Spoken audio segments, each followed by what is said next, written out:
అయిపోయిందండి ఇక గుడ్డు. ఇక ఫస్ట్ టైం చేసిన ఇది ఎట్లుంటుందో ఏమో చూడాలి. ఇక మా ఇంట్లో లేదు మంచిగా అయితే ఏం కాదు, తర్వాత నేను తింటా. ఇక వాళ్ళకి మోషన్స్ పట్టుకున్నంటే నేను తినకుండా ఉంటాయి. ఇక ఎట్లయిందో చూడాలి. ఇక ఆయిల్ ఇంకా మసులుతుంది చూడండి.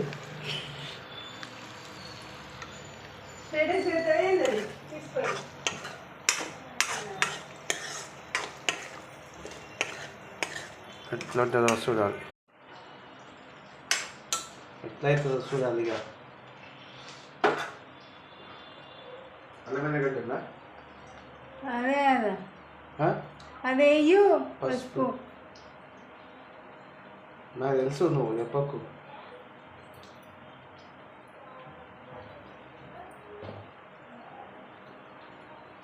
ఉల్లిగడ్డలు ఎగినాయా?